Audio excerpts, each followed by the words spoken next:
Call the meeting to order, the Oxford Downtown Development Authority, September 16th at 7 p.m. Please rise and pay your respect to the flag. I pledge Pledge allegiance to the flag of the United States of America and to the republic for which it stands, one nation, under God, indivisible, with liberty and justice for all.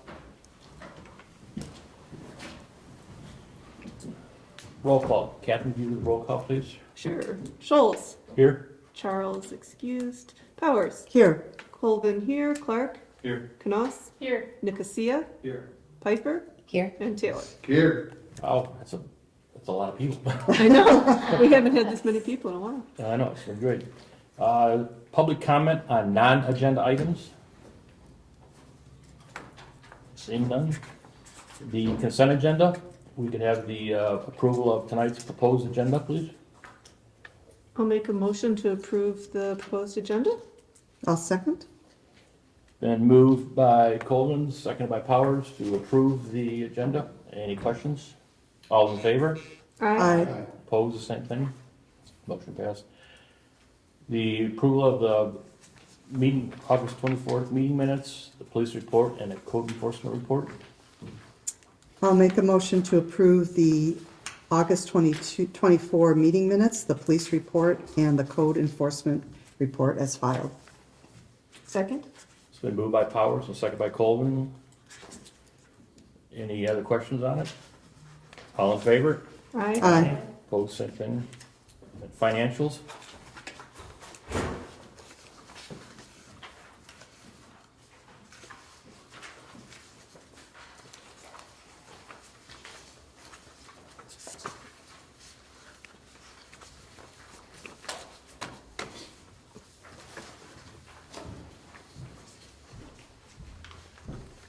Is it 51? No, it's on, I can't read that. I know, I never was at the right number. right there. Okay. I'll make a motion to accept the financial report as filed in the amount of, it's too small. $12,193.33. I'll second. Been moved by Powers, supported by Colvin. Any questions? Roll call, please. Powers. Yes. Clark. Yes. Knaus. Yes. Nicosia. Yes. Piper. Yes. Taylor. Yes. Colvin, yes. And Schultz. Yes. Thank you. DD reports. Org committee, the org committee did not meet this month. Everybody couldn't get together and wasn't any agenda items, so it was not held this month. EV committee report. It says none. It says none. Man, I see that Same thing with EB this they month. didn't meet either, so, okay. Promo committee. Yeah. Okay. Yep, we did meet. It was mainly focused on the Scarecrow Fest that's up and coming. Lots of organization for that. The Scarecrow competition that's coming up for to line the streets and that. We're hoping, putting a push out there for the business owners to participate. Let's see, the cornhole, we discussed how like our fall, or how our summer events went, and it was very, very positive. I know I went several times to the cornhole and got people's feedback, and everyone just raved about it. And the line dancing and the line down Wednesday, we tried that, it was great. So I think all in all, you really got people out and into the community. Let's see. We did touch a little bit on Witches Night, but we're really focused on the Scarecrow Festival right now. It's going to be a really great event. So that's pretty much it, right?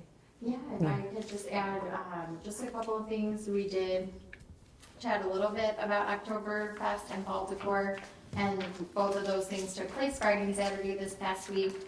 We had 30 volunteers come out for Fall Decor and some new folks that have never volunteered with us before, which was really nice to see. you haven't seen the track in Washington Square, it's beautiful. People have already been getting their family photos, which is nice. The other thing is Oktoberfest went off really great. We had a couple of walk-ups to purchase tickets if they had purchased in advance. And then for Witches Night, for the first year, we were able to get a sponsor on the overall part of Witches Night, which is really neat to see because we can just use it for advertising, and I just placed all of the advertising this week. So you'll see it starting to get teased out in the paper with Scarecrow Fest and then on its own after the fact. Leanne, do you want to just touch on the race portion of Scarecrow Fest, just because you've been doing so great with signups? For sure. We're about just over 50 signups so far between the 1 mile and the 5K. We don't have any little kids yet, so we're hoping some folks will sign up with the kids.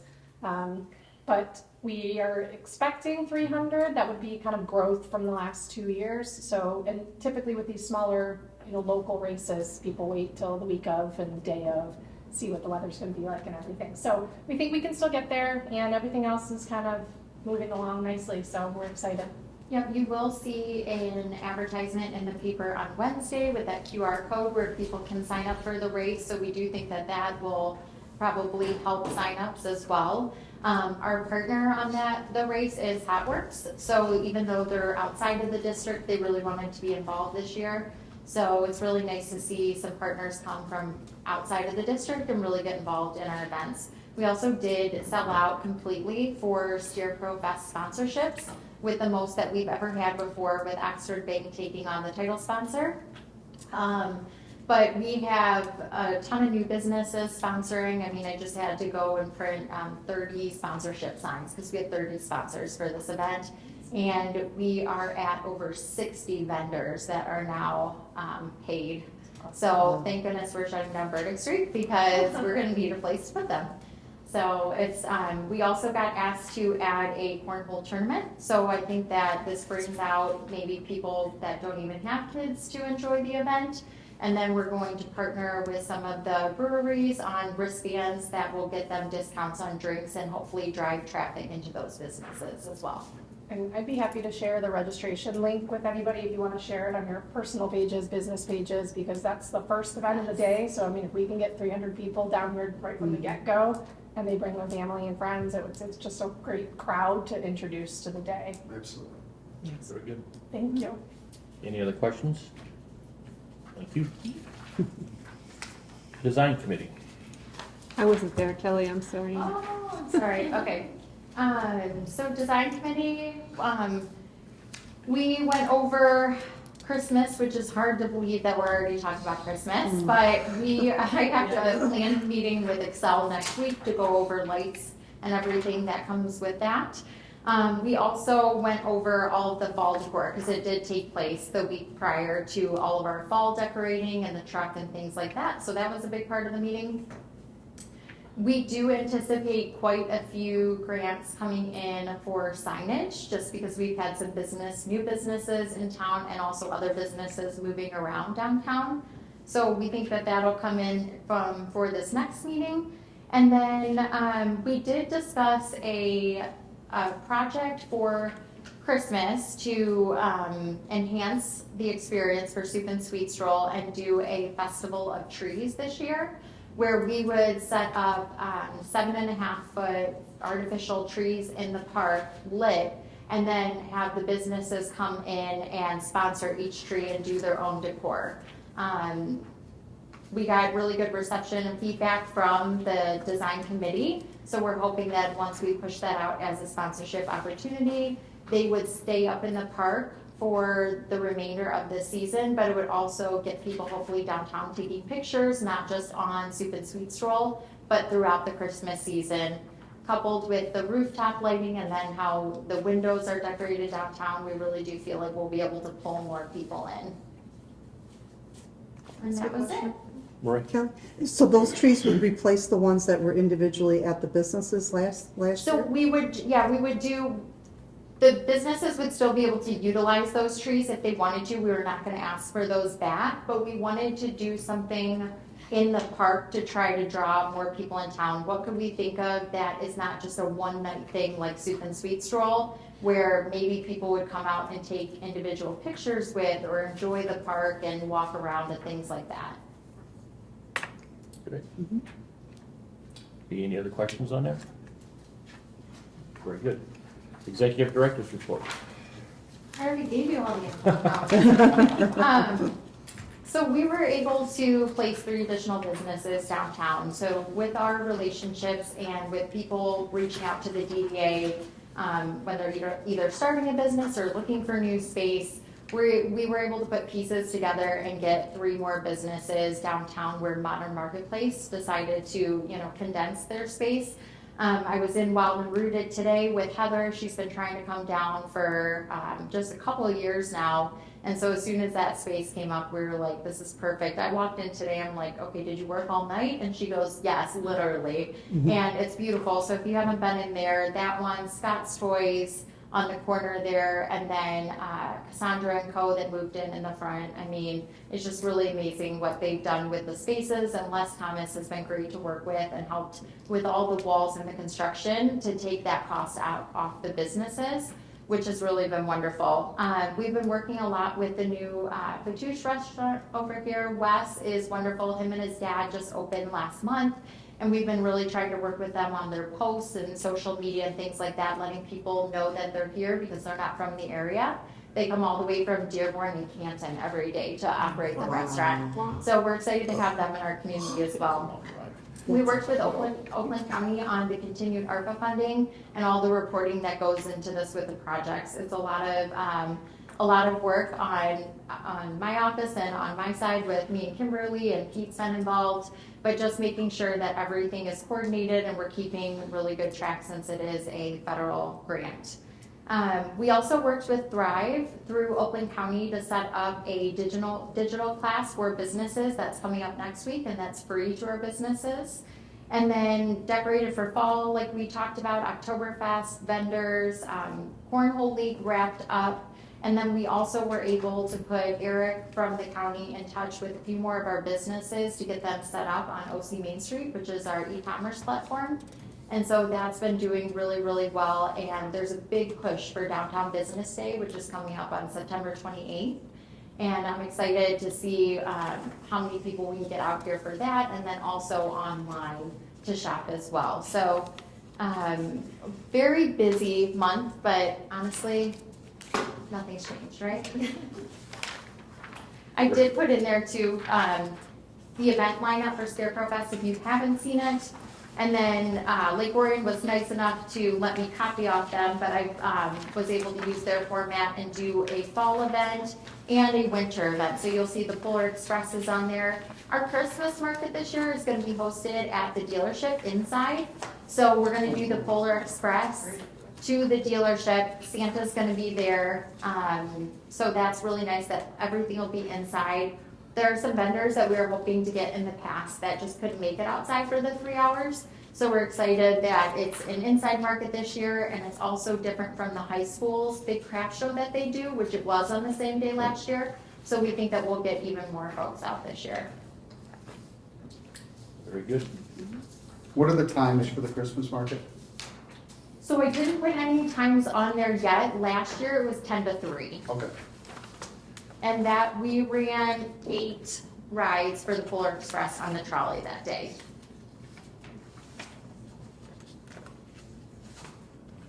Very good. Unfinished oral business, 8A, ARPA funding. So just wanted to give an update on their village council did approve us to use their SAM number last week. So we were able to get everything signed and back over to Main Street. It is waiting for Dave Woodward's signature now that it has ours, but I communicated with them today and they said no problem, it'll get signed this week. The nice thing is we're able to receive 75% of our money up front, and then we can utilize the rest, which we had $204,000 budgeted for this project. And then the 134 will come from the ARPA funding. So crosswalks are first on the agenda, which we'll discuss later on tonight. But we'll be investing over $300,000 back into our downtown, which is huge. Very good. Any questions? All right, and then moving right on to 8B, which is the crosswalks. You wanna talk about this one? I can. I'll catch my breath. We took the crosswalk design to or actually we had a conceptual plan drawn up by Sharp Engineering. We took that and presented it to the village council. The village council discussed it, and they approved us going ahead and doing the crosswalks on East Burdick and West Burdick. West side will be at Hudson Street, and east side will come across right where the crosswalk comes out next to Credo Embroidery and go across to the driveway on the north side. It'll include, or it includes curb cuts, putting in the actual ADA ramps with a bumpily thing on it that they have to have for it there, and then whatever sidewalk repair that needs to be done right immediately to it. And then also, then as part of our contract, we are including having the crosswalk painted on the road, so that part of it will take place. And the one thing differently we're doing at the Hudson Street intersection, the entire intersection will be Xed across, because we want everybody coming both directions to realize that obviously with that much paint on the road coming through there, hopefully it slows people down, draws their attention to the point that this is a crosswalk to, pay attention. As part of that, there are also signs that will be at both sides with the lime green or yellow sign, whatever it is, with the, arrow pointing down saying crosswalk on it and everything on both sides, so that they'll, know what's coming into it. The plans from Sharp Engineering were turned in, and Joe forwarded them on to Rowe Engineering. Rowe Engineering will put the actual request for proposals out to get them posted. They will also do a cost analysis and everything to begin with, so we know exactly how much the project's going to cost. So we have a good estimate on that, and then they will get the cost back for us and go out to bid. It's after some communication. It's looking like the time frame is not going to work out, because by the time he gets the drawings together, by the time to get it put out, gets our costs, gets approved by us, and then also awarded the bids, it takes us almost to December. So obviously we're not going to be pouring concrete in December or painting at that time. So hopefully it would go out to bid then right after the first of the year, and then at that time we would be able to have it as far as immediately spring project to move forward. Also with that, we're looking at part of the scope of the project of the ARPA funding also was doing the sidewalks on Burdick Street, east and west, which would include replacing the brick paver portion of it. That's all uneven. Some places drop down 2 to 3 inches, so it's trip hazards. Some of the sidewalks are cracked and organ. They've heaved to settle down, whatever. Where there's used to be the old ginkgo trees that were cut down, now leave those wells there with the brick pavers, which are very uneven. So as part of the project, I talked to Rowe with an email today to let him take a look at that, and if we could possibly include that with our crosswalk project going into next year, which would get us a better price, hopefully, to make it worthwhile for a bidder to come out and bid on it, because the sidewalk portion of it for the crosswalk was rather than minute is what it was going to take. So hopefully if we can have them both combined and get a better price out of both of them, for a spring project. So as soon as he can put that one together, then we would have to take that sidewalk portion of it to the village council to get their approval on it ahead of time before we go up to that. So hopefully we should hear from them in the next 30 days as far as give us a estimate as far as what the original crosswalk portion will cost, and that way we can have something as far as budgetary going forward to know where we stand. Any questions? This sidewalk portion is the ARPA funding as well? Correct. Okay. Joe's got a question. Oh, Joe. So, yeah, and I think you mentioned an email about Paul, maybe looking at it. He is going to be here, we have a pre-construction meeting with BSI Asphalt for the East Burdick Street project. Okay. We'll be meeting at 8:30 community room, then probably about 9:30 be out on the site, looking at some measuring and marking some pavements to get our plan together for that project. Tomorrow? Next Tuesday, it's a week from tomorrow. 24th. 24th. So maybe around 10 o'clock, he might be able to just walk up the street, and then look at that area as well. Perfect. I know he's already going to be here, so I can meet he's him. already going to be out of East Berkeley. I'm not sure what timeline and crunch he's got to get finished up and get out of here, but that's That'll work. a good window to check with him. Yep, okay. Very good. Any questions on that or anything? All right. Yep. New business, the Edison Alley orphaned parcel. Mr. Ledore. That was my terminology. I got a different name for it, started with a B, but. So, working with Journey Lutheran down there with the differences in what's on the books, what's on the county, what the titles and everything says, we're trying to clear up a lot of the old parcels that, where Journey Lutheran is at 136 South there, and they own all the Pearl Street. They were trying to get all their 4 or 5 parcels combined into one parcel just for simplicity reasons.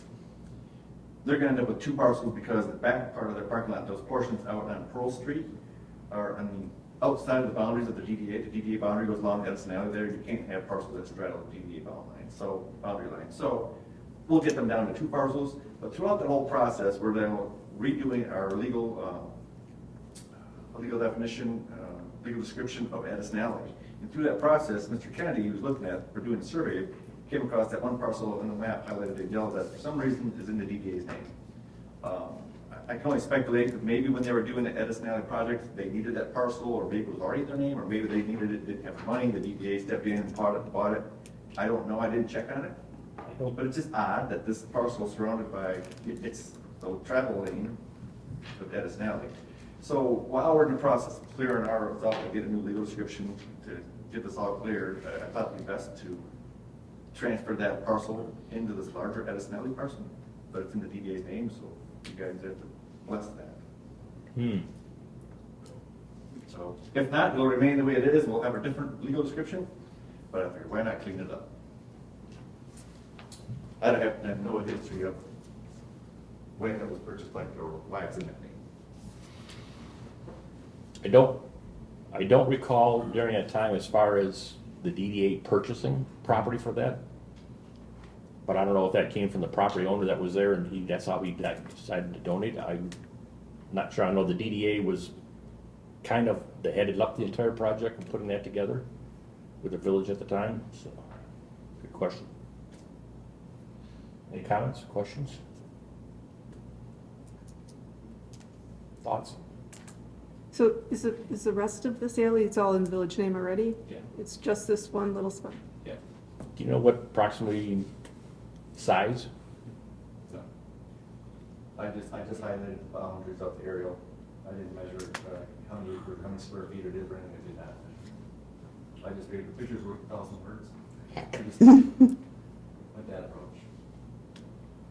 If, in order to make this happen, would have to have a correct survey on there then obviously to get your boundaries and everything? Yeah, because what he would more than likely, Mr. Kennedy, what he does is, he was actually physically doing a new survey out there. You'll see the stakes, if you've been down there in the last couple of months, you'll see stakes along the back of those businesses on Mhm. 24. Property lines. That's why. Sometimes they'll just take legal descriptions and say it includes parcel B and roll that in right with it. But I think at this time, he's trying to just avoid that and use the corner marks of that parcel and create one big legal description for the alley, so it doesn't have one legal description there and one legal description there that make up the alley.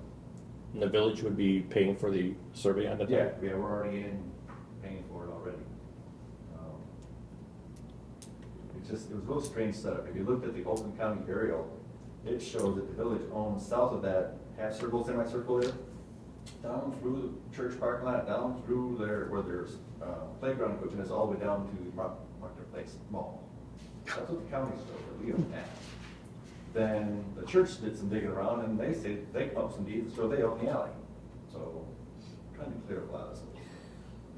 Interesting. Get the church separated out, us separated away. Question. Is there any future consideration to using this property in some way, or is it just strictly No, an alley, a roadway? it's purely an alley roadway. And again, and this particular portion is a good chunk of the asphalt road surface area already. we do get MDOT Act 51 gas tax money on Edison Alley because it's a public street. Mhm. So that's already incorporated in all that. It's just odd to keep that came up. I had spoken with someone about this, and they had mentioned that at one point in time, they were looking at diverting traffic off of Main Street down beyond these businesses. And so I think that might have been what part of the thought was there, is at one point of the kind of separating a lot of these parcels out. Yeah, and the north side of the church property, along their driveway, there's a 20-foot, like an easement or a parcel along there, that was gonna be part of that. They were gonna divert traffic away from downtown, but it didn't go very far, I understand. But that's part of the whole underlying issue, trying to work out as well. That would be, yeah, it's actually right on the edge of the church parking lot or their driveway right there between there and that other house. It's actually almost not wide enough for an actual street. Right. And that, so it was non-conforming at that point, so that's why they kind of went away from it. Then at the same time was who was gonna pay for it, and nobody wanted to pay for it at the time, so that's why it never went any farther.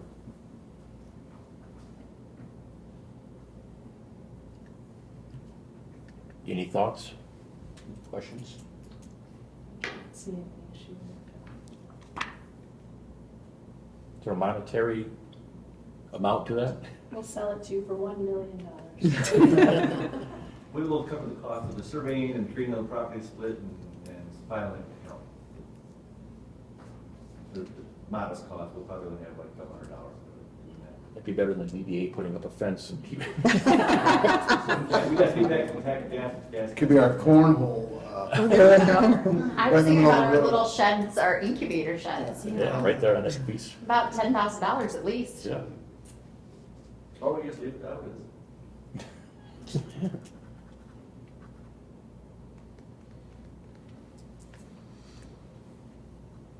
I see no benefit in having a parcel of land there. It seems like more like a liability, Mhm. just sitting there in the middle of the street. Entertain a motion or? I'll make a motion to transfer the Edison Alley orphaned parcel into the village name. Second. Been moved by Colvin, supported by Goss. Are there any questions, comments? Roll call? Taylor, Yes. Piper, Yes. Nicosia, Yes. Knaus, Yes. Clark, Yes. Powers, Yes. Colvin, yes, and Schultz. Yes. Kennedy, no. Proceed. With a side note of how cooperative the DDA was. Yeah, and relinquishing this their happen. property. Well, I'll let the council know that, he doesn't care. He just wants to know, how do you want to draw? Yep. Very good. 9B, the most highlighted part of our agenda this evening, is our strategic plan report. I don't want to say I didn't know what strat plan was when I saw it on the agenda, I figured out it now. Really? I just, yeah, strategic plan, I just glanced at it real quick, went, Oh, I knew she Good evening, and it's great to see everyone again. And my name is Christina Shepherd-Decius, for the record. I'm with Powell Strategies and had the privilege of meeting with you and your volunteers a little while ago now. I think we're, about a month and a half or so Yeah. back, and appreciate your patience. I know that August is kind of a busy time, so it was kind of hard to get everything done and in. But we are ready with a draft, and what I'll say going into this is to remember that with a strategic plan, it is really taking your vision and some of your bigger goals and narrowing that down, giving you a focus for 3 to 5 years. And making sure that it is not getting into the weeds of how you're going to do it, but really that bigger overall goal and vision and the metrics that would be needed. So, and a lot of that I go through. It moves. Let's see. Wait a minute. Okay, you're not moving now. Here you go.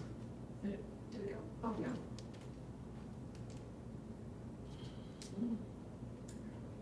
Oh, there it is. Okay, Sorry, it is my son's computer, sorry. I have to say, I don't know exactly how his works compared to mine, so. But as I was mentioning with the strategic plan, you know, we took the time to look at your vision and your mission and core values, and doing a SWOT analysis of really what your needs and priorities are. And from there, then it is boiling it down into a prioritization that gives you that 3 to 5 year picture and metrics and a timeline to be able to achieve it. And what I will say at the end of, after this presentation, you'll also receive a spreadsheet, an Excel spreadsheet that will put all this in line, so then you can use it down the road. You can modify timelines as things adjust, because I know in this world they do. Sometimes they get faster and sometimes they get a little slower. So couple things I wanted to mention first is we worked on your mission statement. Your mission statement, your current one is on the left here, and then I took a little stab at just enhancing what you have.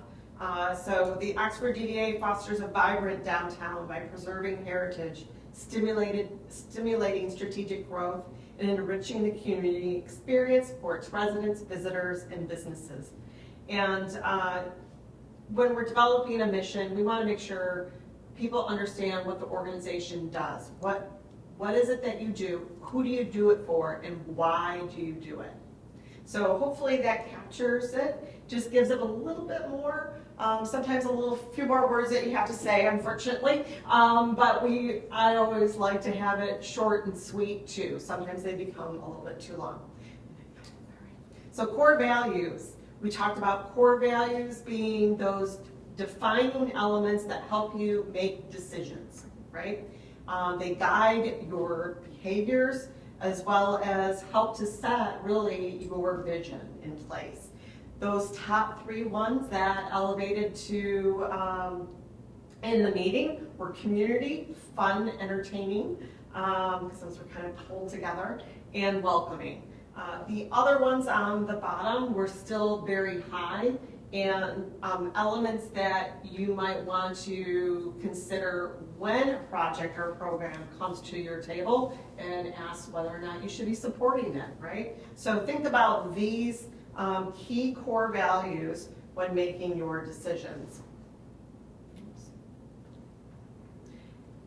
Then we moved on to your vision and looking at what those core pillars are for your vision. And you'll start to see, obviously, kind of some similarities coming through in the vernacular, but small town feel definitely was one of your big top ones. Strategic growth, walkable, and historic. And I think what you'll see then from here really emulates that vision.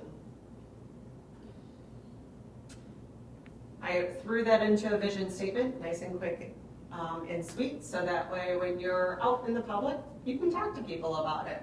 So downtown Oxford, where historic small town charm meets strategic growth for a walkable, welcoming, and vibrant destination. That's your vision, right? It's simple, it's sweet. You don't have to get into all the details because a lot of times you don't have the time to do it. You have maybe 15 seconds or 30 seconds to be able to talk to someone about what it is that you're looking to achieve, what your organization does to do it, and then specifically what's the ask that you're asking them. I did make a little bit of a longer one just to kind of give you some fluff if you want to be able to put into a website. But you can always kind of meld this and refine this as you see fit as well.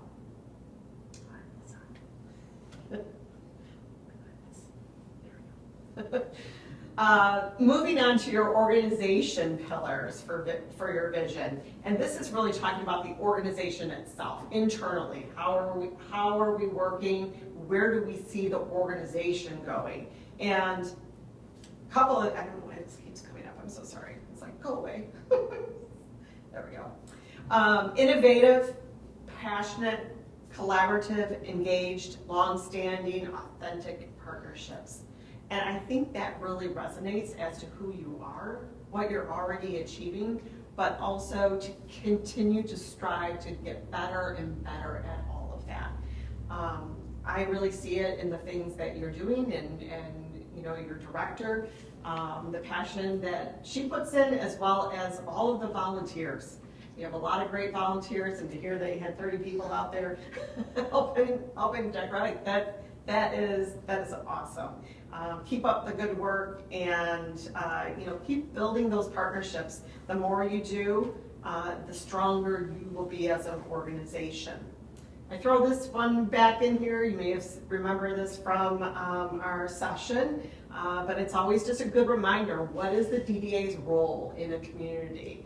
And it is about improving the quality of life and creating that sense of place. And I think you guys do a great job with your events in creating that sense of place and your businesses. It's beautiful when you come into town. It's inviting, it's welcoming, and there's a lot of great places to go and see and to eat. As well as obviously those big investment dollars. So right, even speaking of those ARPA funds, right? You're reinvesting that $300,000 into the downtown in order to spur more private investment around. Looking at your SWOT analysis, and this is the fun part. This is where we're brainstorming for thoughts and ideas in both your strengths, weaknesses, opportunities, and threats, as well as the key assets. But then you also got a chance to vote on those. And this is what cropped up to the top. I think you'll see here that nothing's probably that surprising to you, because I think this comes through both in your TIF plan and a lot of your other documents and planning documents and conversations that I've heard, at least, to be some of those top areas. So a lot of people will probably bypass strengths, but I think strengths help to sell and really market your downtown. So take those into consideration when you're looking to pull together your marketing information. It is that sense of community. You have a great wealth of events that are attractive and pull people in. The collaborations that you already have with the township and your neighboring communities and your businesses is very strong. And a huge sense of pride. And I think there's a lot of, not only a sense of pride internally, but there's a lot of sense of pride externally of communities surrounding you that have wanted to hold you and hold you up when you most needed it during some very desperate times as well. And I think that continues on, that passion to be able to see that our neighbors are strong, right? Weaknesses. Not a surprise here, right? Truck traffic, walkability, and parking. Parking's always a big one for downtowns, no matter what. And then you do have a lot of great opportunities. Your trolleys could be going into the neighborhoods, connecting to the Pollyant Trail. And then as you kind of see that, those are all related to vehicular or mobility movements, right? So again, as we kind of look at some of these threats as well, and the key assets, they all typically align. I'm going to move on just for the sense of time, and if anyone has a question about something that's up there, I can always go back. We then looked at your needs, and your physical, economic, social, and organizational needs do begin to align with what you're seeing in terms of that SWOT analysis as well. So again, crosswalks being a strong one, and increasing that walkability and the multimodal opportunities within your community. In terms of economics, reaching out to a larger market area, but I will get to this in a minute. You do have a very strong market already with the businesses and the neighbors to your community as it is, and it's, I think, building upon some of that. You have opportunities for assisting entrepreneurs and building potentially an incubator, and then socially, like looking at maybe a welcome center or a hub where people are getting the information that they need and connecting with your organization itself, creating more places for people to gather And as well as you'll see that social connection with the social district along M24.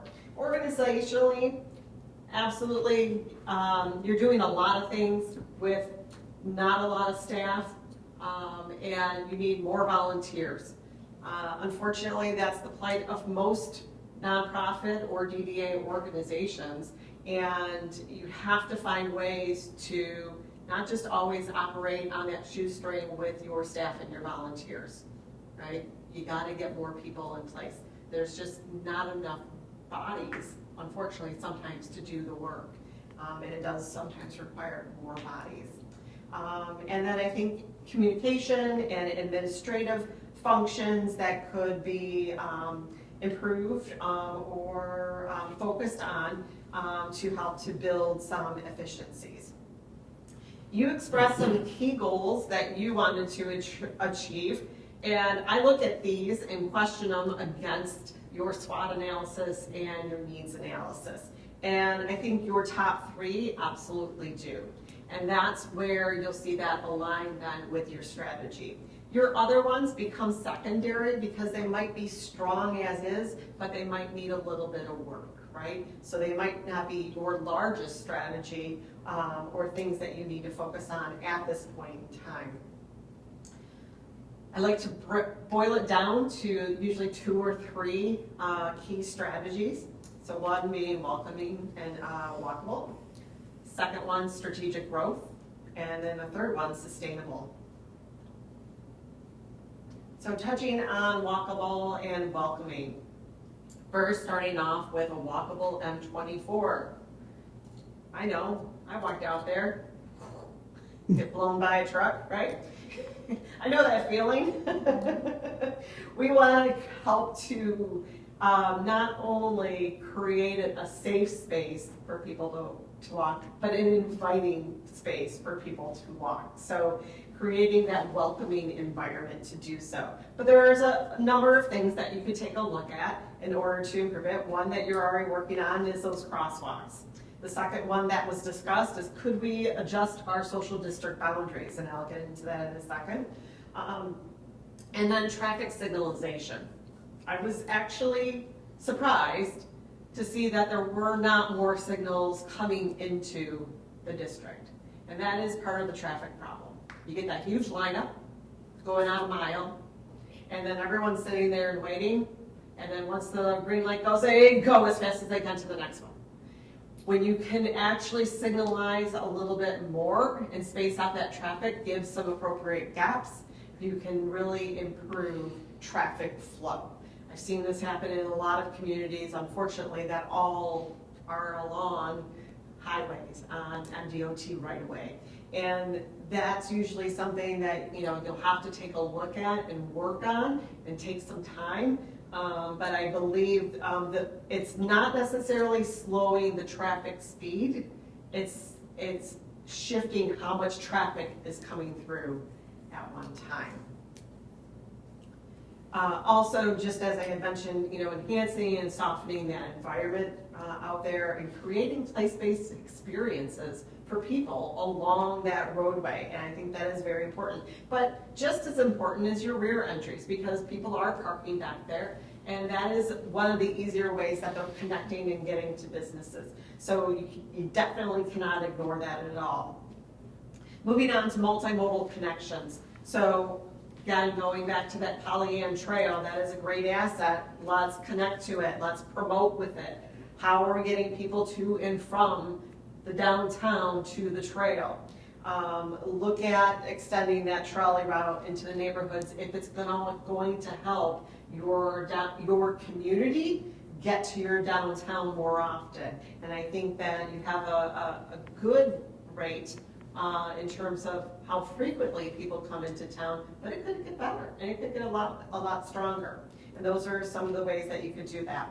Improving the walking and biking and the amenities that are needed, connecting your neighborhoods and your downtown, and then increasing bike facilities to go along with that. This one was like your bigger one, so just know that this is where a lot of your hard work is going to be happening, right? So parking, and these are like big ticket items too. These aren't small ticket items and takes a lot of time to pull together. But conducting a real parking analysis, and then creating a wayfinding plan. Those would be two major projects to put onto your list. And then place-based experiences. I think you're already starting to do some of that, which is great to see and hear. But creating some connection with games and sporting activities, because this is what your community and surrounding communities love to do. They love to be active. They love to recreate. So create experiences that build it right into your downtown.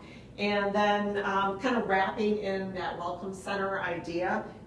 If you can't do a full-on welcome center, just do a little hub, a little kiosk to start off with. You can start with small projects and kind of build on from there.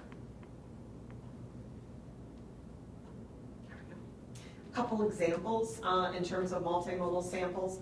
Boulevards. I know that you had probably within like the last 4 or 5 years, redid the street a little bit. So adding more things into it, like big physical things, may or may not be within the cards, but that traffic signalization would definitely be one of those things to look into.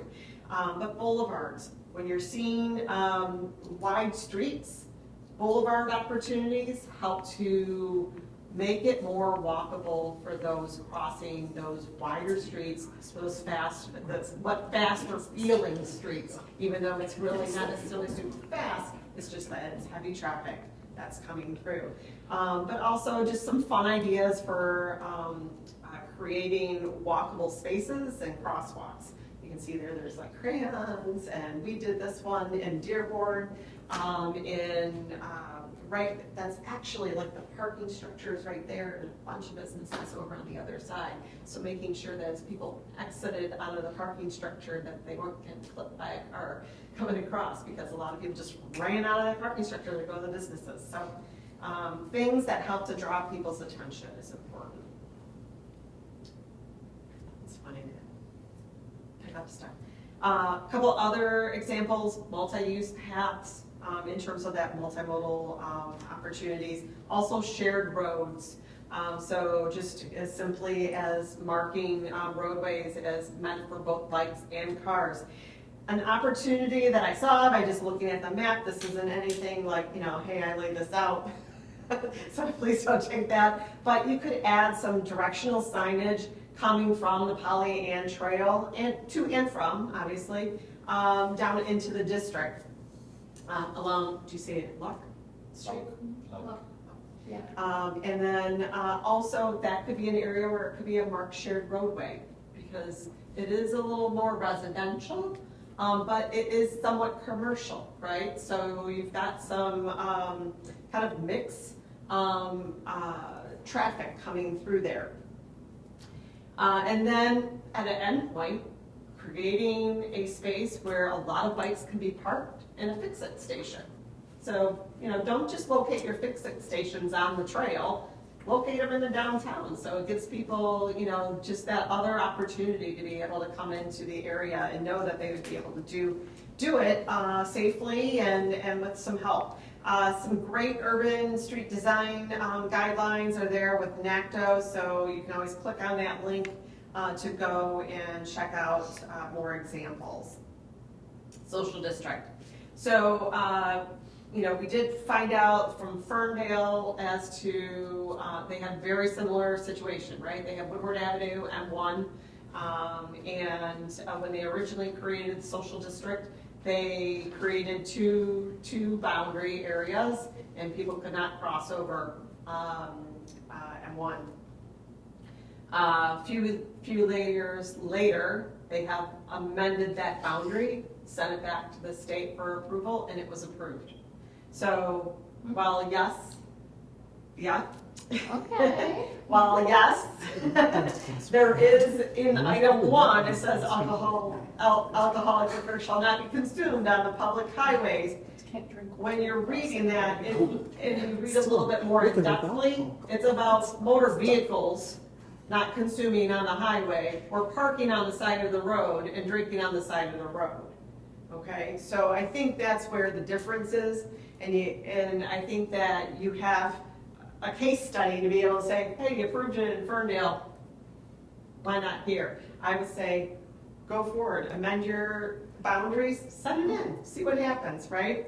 And, you know, make sure on your end that you do not have anything that's prohibiting you to be able to, you know, have it in public places, on sidewalks, and they specifically said sidewalks. So I'll send you the language that they utilized in their Perfect, ordinance. thank you. For that, so, Awesome. yes. Couple metrics for success with that, and I won't belabor on this, and this is where your work will have to come into it, is when you're looking at your strategies, and really what tells us that we succeeded in achieving these things. So, but I did throw in a couple things here, you know, increased foot traffic. Hey, you know, you can take a look and see even through Placer AI, are you increasing the number of people coming into town? That's increased foot traffic, right? Do you have bike racks that have been added? Have you added any wayfinding signage? Those would all be things that basically are saying, yep, we are achieving our goals here.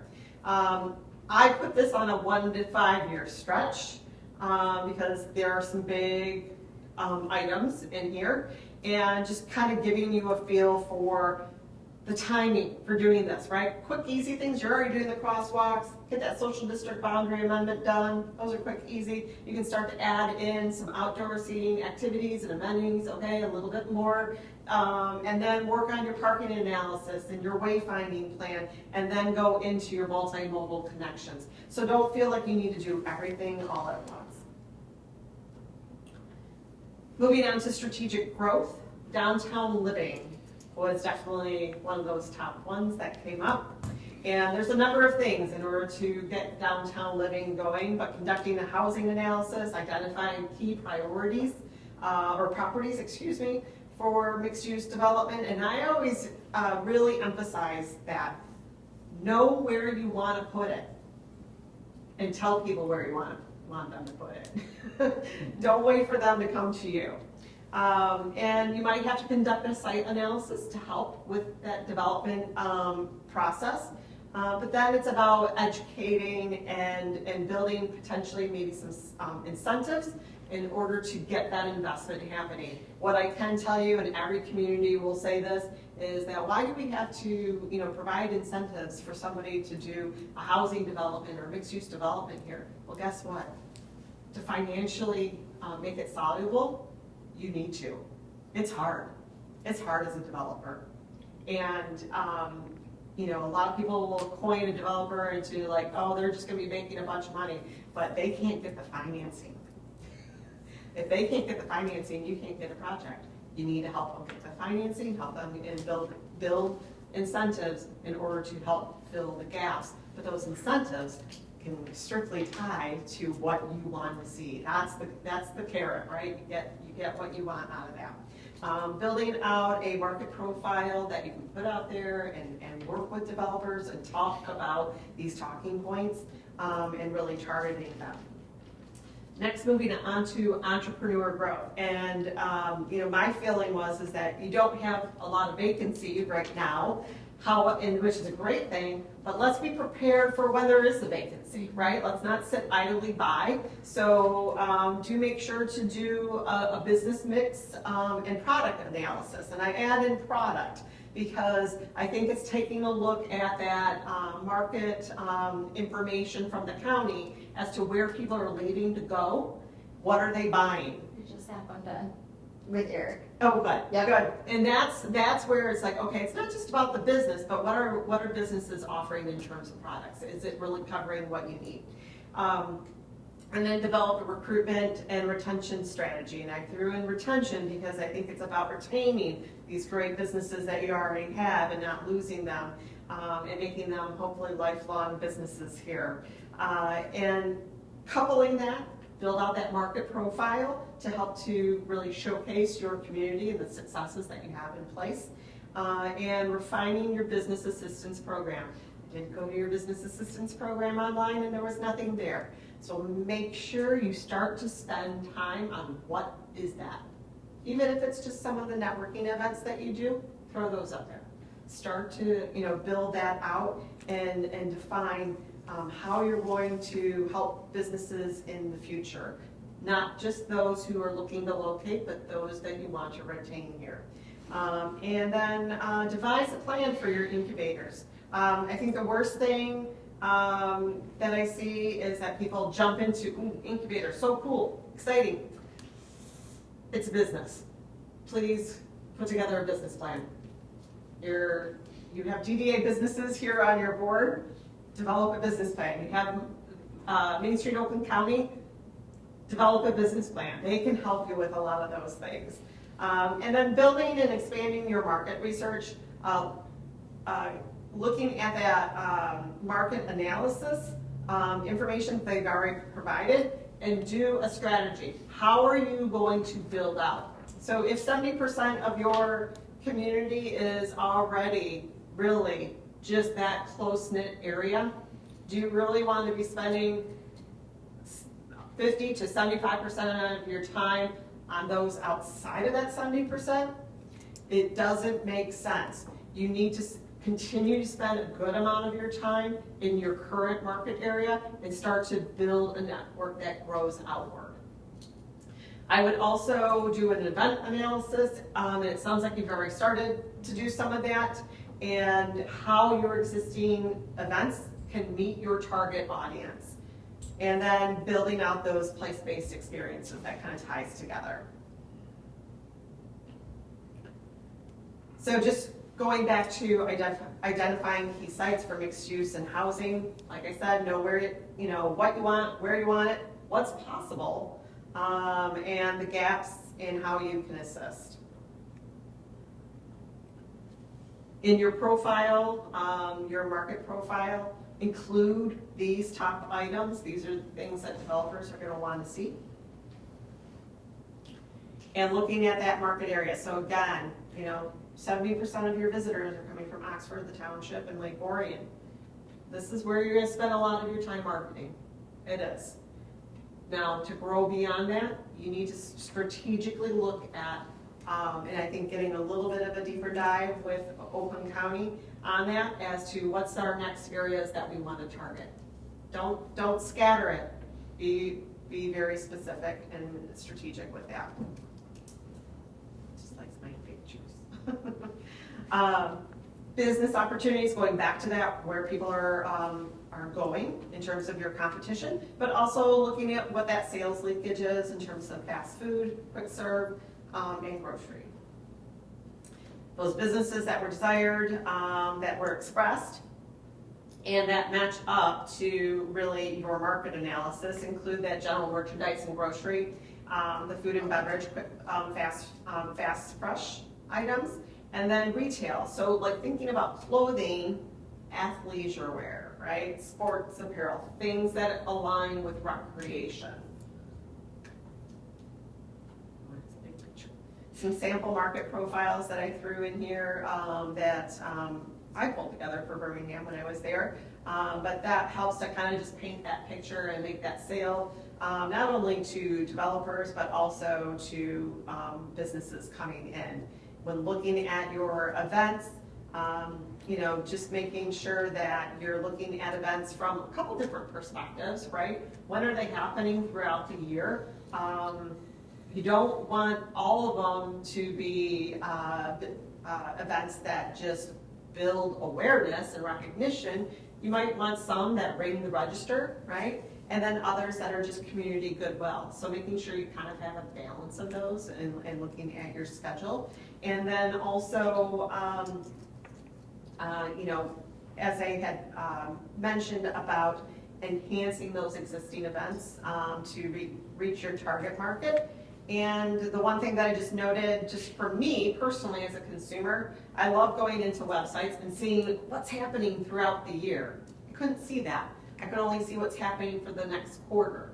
And I think that building that consumer base that would come back and repeat and plan out their days, their months, their years, I think they like to see what else is happening within the community. So try to build that out. I know some calendars don't necessarily allow for that, so you might have to do it in a different way. on your website. I know I've had that struggle myself, so. Yeah, it does only give us a certain amount of events Yeah. per quarter. Yeah, exactly. So I did put in here what I look at for an event assessment. So what is the goal of the event? Who's your target audience? And that's where you go back. Are we targeting who we want to be going after? And then also setting some goals and metrics that you want to achieve with each event, and looking at those on an annual basis. Some metrics of success for this topic, and forgot to change that one to strategic growth, sorry, I put it as SMART before, and I changed my mind. But, looking at, really those businesses that are recruited, your retention rate, and downtown housing options being part of it. All right, so years 1 to 3 on this, I think, is achievable. Depends on kind of where you're at already with the incubator conversation.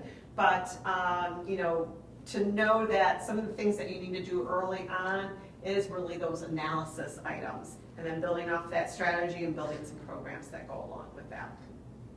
Moving on to sustainable organization. So increasing volunteerism, growing business and community engagement, and building capacity and efficiency. So with your volunteerism, just as simply as saying you need to develop a management plan and an outreach program. And sitting down and really talking about that with your organization committee is a really good task for that committee to focus in on.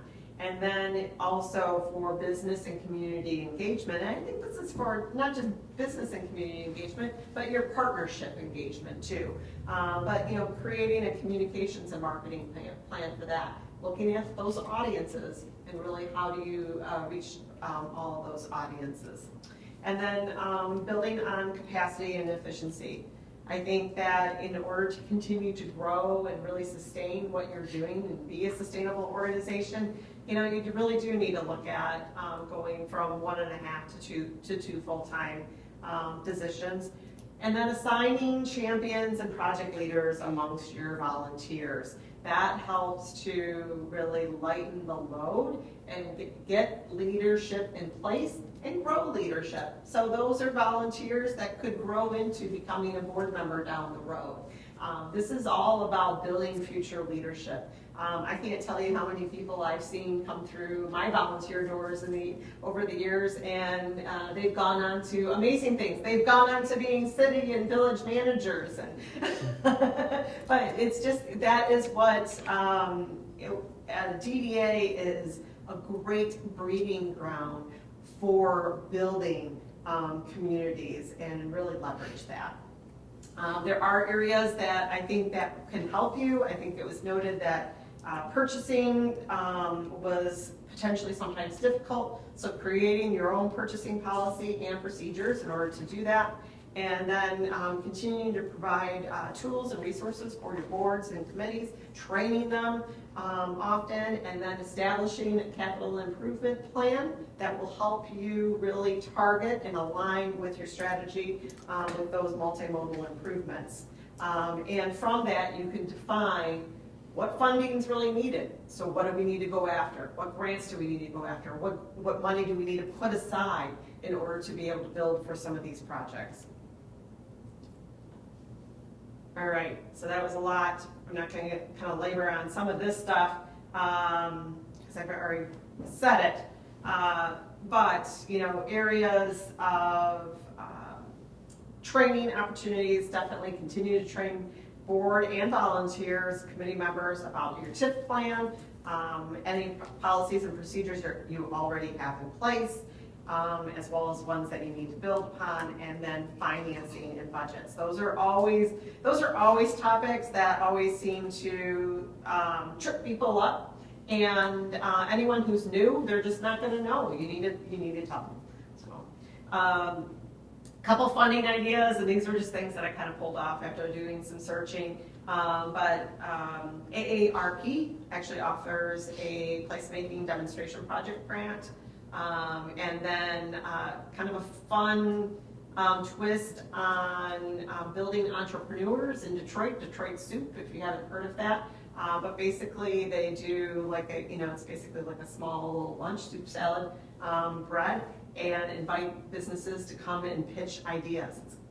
So they kind of think of it as like a think tank or a Shark Tank type of an event. But they utilize some of the funding that they collect to put into those businesses, which I think that's the fun part. They like, it's not just $5 to go to soup and salad. It is, $5 or $10 that goes into helping that business get their business launched. Also, building blocks for sustainable communities through the EPA, helping to develop smart growth approaches for their communities. And then the EPA and the U.S. Forest Service also partnered together with the recreation economy for rural communities. And while you are not 100% rural, you have rural components. And I think that there could be some additional planning assistance there that you could potentially pursue, even if it's just planning out, like, well, how do we build more connections, between the Pollyant Trail and here, so. Some metrics of success there too.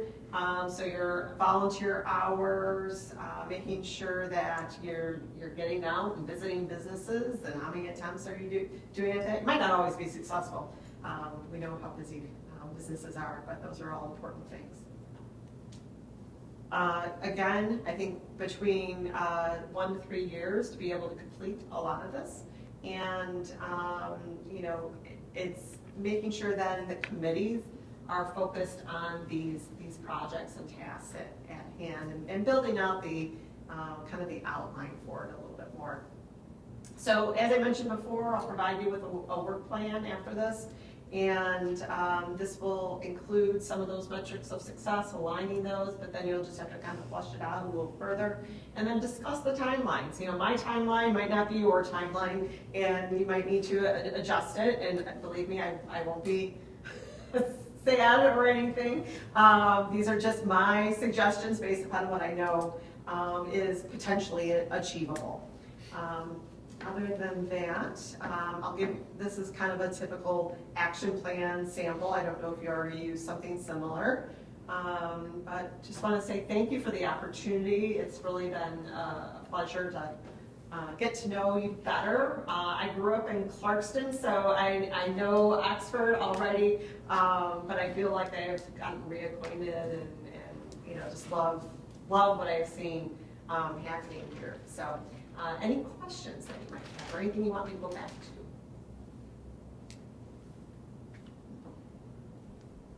Looking forward to the action plan and everything. So. Awesome. Yeah.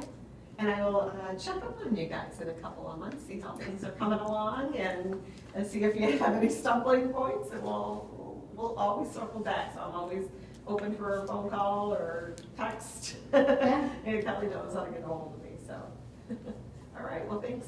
Thank you. Thank you. Yes, That was very awesome. good, thank you. 1 year for everything. Here we go. Here we go.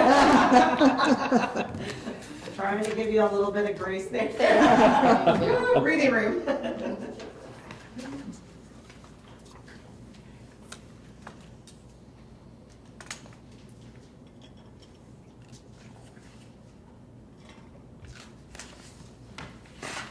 All right, thank you for the report, appreciate it, nice job. Any items removed from the consent agenda? There were none. Board member comments? I'll start down at the end. Holly? No. Nothing comes to mind at the moment, sorry. Catherine? Ball decor looks great. Oh, yes. See many people having pictures by the truck, it's great. Yeah. Very good. I'll repeat myself, what I say every Great. time. I'm looking forward to all the events coming up. Soup and Sweet Stroll and the Scarecrow Festival, those are two huge ones for the businesses and the community. So very excited about the plans we have for both of those. Yeah. I do have a few rapid fire, don't anybody get mad at me. But first of all, kudos for what's happening, the fall updates, and I've driven by a few times in the evening and people have been out playing ping pong, and it just warms my heart to see them using that space, so that's super cool. I was just curious, Wemple property updates, does anybody know, parking lot, building, we heard anything? We got a bunch of notes. What's that? I guess the notes about some items all mentioned a little bit about.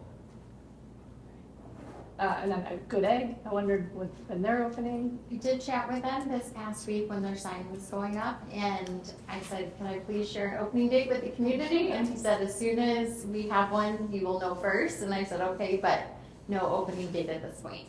They're still opening, so Yes. that's good news. And then Vinny's Brunch, I know they needed a lot of work on that building, so I didn't know Yeah, any I progress. think was he's made still there. getting his bids and everything, but he's been pretty quiet. Okay. That was it. Thank you. Scott? Thank you for appointing me to the DDA board. I'm excited to be here, and I'm on the school board in Lake Orion, and it's actually fun opening a board pack that's not 350 pages. So, thank you. Looking forward to the action plan. That was very cool. I would say if you haven't tried Fatouche Restaurant yet, you have to. Food is phenomenal. Another great month that went by. Everything is going really good stuff. The events coming up in downtown. It's going to be extremely busy here in the next probably 60 days. So we need all of the board to help support with some of the activities, and definitely on the day of Scarecrow Festival, as much help as we can get would be greatly appreciated from everybody. Thank you for the report today. That was a nice job. Looking forward to that. So, and with that, there was no items. I think Joe wants to. Extended public. I'm a board member, I'm just a non-board member. That's why I sit out there. So, for one, I'm glad to see somebody else using this. We used this screen to put up here a few months back at the planning commission off. We haven't really used it at council much. Most of our items are just the agenda and stuff. But I'm glad you see what you said. It's very good. Very well. I kind of go backwards here, what I had written down, but the Wetzel parking lot came up. The lights were energized like 2 weeks ago. Mr. Wetzel told me that. I had it in my office, him and his wife both last week. We discussed the whole issue about how, hey, we need to get moving now and get it open. It could be a while before all the property redrawing and surveys are done, and then I could get those property combinations and done and approved and down to the county and all that stuff. We don't want to wait for that. We discussed it at the council meeting last week as well. We'd like to put together just a lease between us and him. It is us and the properties to say, we're going to lease this for $1 a year, whatever. So then it can be open, we are on for like liability, right? We know it's open, we're on there to help, cover that end of things. Had that discussion with them last, I think it was Wednesday they were in, him and his wife. Bob Davis hasn't presented me a draft yet to share with him, but that's what we're working on. We don't, it could take a while for the property transactions and all that stuff. The surveyors aren't done yet either. So, working on that. One thing else that the council approved last week was Eastburg pavement repairs. That's what we're meeting with Rowe again next week in Birmingham to see if they'll go to BSI asphalt. They were a little better, about $160,000 worth of work on Eastburg. That's from Glasgow over to Mill Street. Much of that is in the DDA district. I think about 70% of it's in the district. It's going to be hopefully about a 3-week project, hopefully starting in a couple of weeks. We want to get it all done in October. We had also applied for that to be in the county road commission's TIP plan, which is 26, 27, 28 years of funding. Not sure, it's not a high scoring thing, but that's the only stretch of roads in the village that's federal aid eligible. That one stretch between, on Eastburg between M24 and Glasgow. So we're hoping to get into the transportation improvement plan at the county level, be eligible for some federal funds like 2 or 3 years down the road, and that will help as well as we can get in there. In addition to the Eastburg paving repairs and stuff, the council also approved about $12,000 of repair work to the church parking lot there, the northwest corner of Mill in Eastburg. You'll see the sign there for public parking, but it's not during church service. And there's been some damage and some sinking in around the drain structure, as well as some areas over by the sidewalk. So that was about $12,000. I had that added in as a separate item on the Eastburg lot, because again, our street funds will pay for the street paving. These other funds will come out of our parking lot separate fund, but the council did approve that as well, so it'll all be done at the same time, so that should happen at the same time. Speaking of events downtown, the council approved the Chamber Christmas Parade December 7th. Is that a different weekend than Soup and Sweets, right? Is your The day after. Okay, I know it usually was, but I thought I heard a different date, and it wasn't going to be, so, okay, it'll be still the day after as normal. To your strategic plan, a couple things. A lot of people have always wanted MDOT to have more lights, but they'll fight us tooth and nail on that. Coming through this town, there's 40,000 cars a day, and their goal is keep them moving, right? So we don't. It's nice to have those amount of people coming through town, but really a lot of them just blow through town south and they blow through town north, and they don't really benefit like those that you're in the market in the area that are our true market for our businesses, right? But nevertheless, we have to deal with them. So hopefully, the police officers I know, they do enforcement on there. You can write 1,000 tickets out there, people speeding through here that day. It seems that almost every day in the summertime when I'm coming in, 7:40 in the morning, there's somebody pulled over northbound out by Market Street. So they got them coming through town. It's probably too busy to get them southbound. Social district boundary, you talked about that, and then we did adjust those, and that's funny about them enabling us to cross the public highway, because that was just when the law first came out. Right. That was kind of the unwritten rule. It says here this, we take it as that. So we've always held that as like, well, we can't cross it, but we have two halves. But if they're willing to amend it, why not? People, I'm sure, probably already have crossed, and we aren't. No. Oh, yeah. Let's make it legal. Yes, it all boils down to liability, right? If for some reason we are aware that people were doing that and it wasn't allowed and something happened, then it's, well, why are you allowing this to happen? So by going through that channel, will make it better for us in the long run. So liability is usually the underlying thing. We did, when we first did the social district, we amended our ordinance because having alcohol in public was not allowed. And then a year or two later, I think after hearing people at the concerts in the park, inquiring about it, because we had it prohibited in parks also.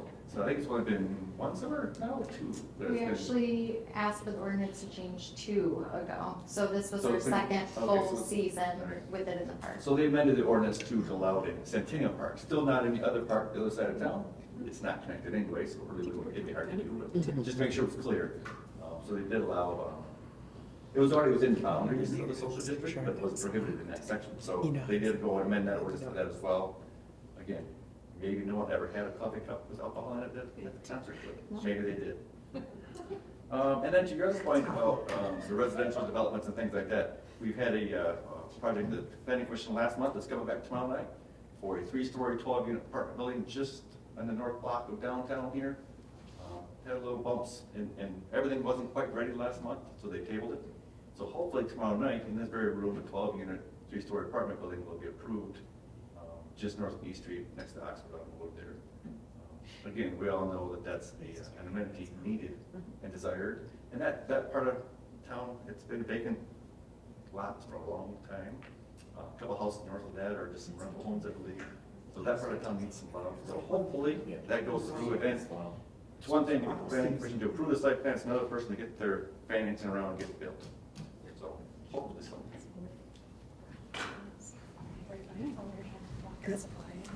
Yeah.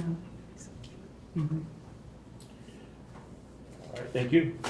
And at that, looking for a motion to adjourn? I'll make a motion to adjourn. So moved. I'll second if it needs. 8:20, all in favor? Aye. Aye. Motion adjourned.